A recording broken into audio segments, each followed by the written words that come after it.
The United Auto Workers Union says that they will expand their strike to additional auto plants if progress isn't made by Friday.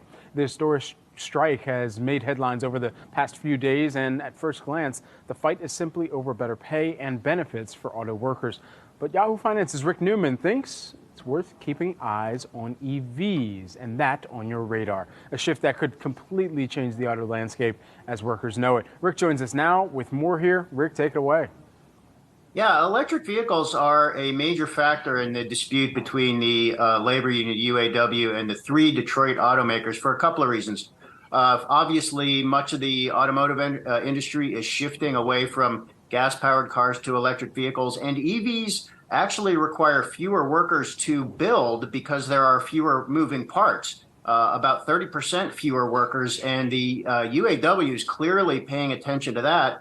Another factor is that since batteries are such a big component of EVs, that is a big chunk of the manufacturing for electric vehicles. And many of the battery plants that automakers are building in that battery belt that stretches from the upper Midwest all the way down to the South, many of those are joint ventures with other companies, including some foreign companies that are not unionized. So the UAW sees two things happening: the need for workers declining and a bigger chunk of auto manufacturing going over to non-unionized workers. And I think that is where this demand for a 32-hour work week is coming from on the UAW side. So they're saying, okay, we realize that EVs will require fewer workers, but instead of actually employing fewer workers, why don't you employ the same number of workers and just cut back on hours so we can all earn a full week's paycheck with just 4 days of work per week?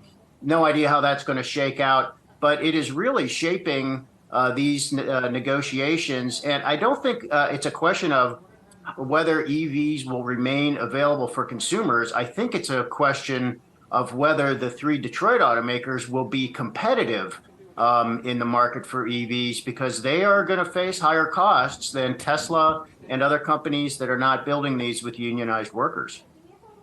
And Rick, how problematic could this potentially be for President Biden, right? We talk about the fact that he obviously has been very pro-union. Now you have the UAW pushing back on some of his policies. What does that then mean for President Biden heading into the election year?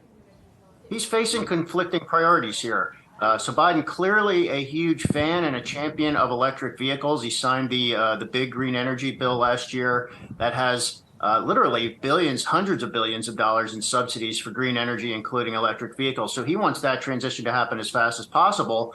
To some extent, the unionized workers are standing in the way of that agenda. Now, Biden, of course, also calls himself the most pro-union president in American history. And he has come out with a sort of a tepid amount of support for the striking workers. There are some Democrats who are saying Biden needs to go to a picket line. He needs to show up in UAW land and express solidarity with the striking workers by hanging out with them for a little bit, doing some photo ops and stuff like that.